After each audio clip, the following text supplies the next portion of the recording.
was born in Frankfurt, Germany in 1929.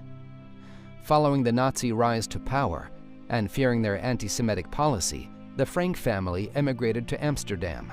The parents, Otto and Edith, and daughters Margot, the eldest, and Anne. In May 1940, following the conquest of the Netherlands by Germany, the family again found itself under threat of Nazi persecution. The daughters were expelled from school and forced to attend a Jewish school, and Otto Frank was forced to resign from the business he owned. 2 years passed before the family went into hiding. With the aid of Otto's employees, a secret apartment had been prepared in a hidden annex in the office building that had been sold to Jan Gies on Prinsengracht Street in Amsterdam. In July 1942, after Margot was ordered to report at a work camp, the family hurriedly left their home and vanished into their hiding place behind a revolving bookcase. They weren't alone.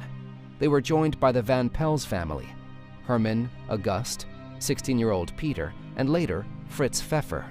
From then on, their communication with the outside world was solely through Otto's 5 employees who risked their lives while providing the family's food and their other needs. A month earlier, Anne received a present for her 13th birthday, a blank notebook with a red checked cloth cover and a small lock.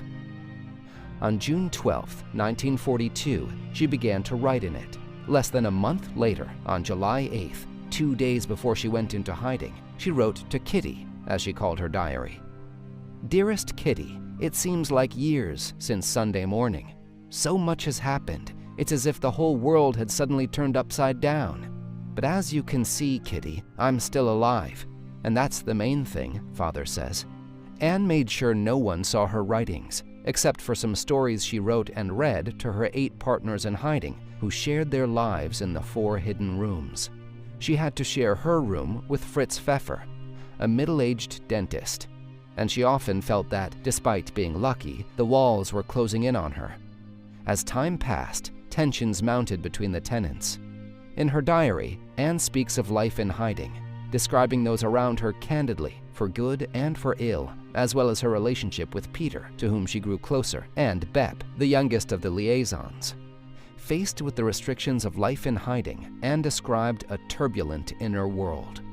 Friday, December 24th, 1943.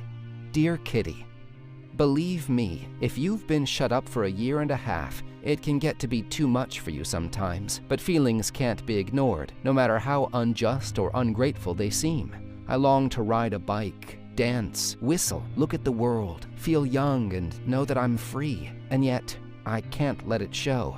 Just imagine what would happen if all 8 of us were to feel sorry for ourselves or walk around with the discontent clearly visible on our faces. Where would that get us? I sometimes wonder if anyone will ever understand what I mean, not worry about whether or not I'm Jewish and merely see me as a teenager badly in need of some good plain fun. I don't know, and I wouldn't be able to talk about it with anyone since I'm sure I'd start to cry. In March 1944, Anne wrote Kitty that she had heard on the news that after the war, a collection would be made of diaries and letters dealing with the war, adding, "Of course everyone pounced on my diary." Seriously though, 10 years after the war, people would find it very strange to read how we lived, what we ate, and what we talked about as Jews in hiding. It would take me all day to describe everything down to the last detail. Apparently, as a result of the announcement, Anne reread her diary, making corrections in the hope that one day it would be published. After over 2 years, due to an anonymous informer, SS officers with Dutch aid broke down the secret door behind the bookcase. The 8 people in hiding and 2 of the liaisons were arrested. In August 1944, 6 months before the end of the war, they were taken to the Westerbork transit camp, and from there sent to the last train to Auschwitz. Margot and Anne were sent to Bergen-Belsen, where they died of typhus just before the liberation. Otto Frank was the only one to survive. Tuesday, August 1st, 1944. Dearest Kitty, when everybody starts hovering over me, I get cross, then sad, and finally end up turning my heart inside out, the bad part on the outside and the good part on the inside, and keep trying to find a way to become what I'd like to be and what I could be if only there were no other people in the world. Yours, Anne M. Frank.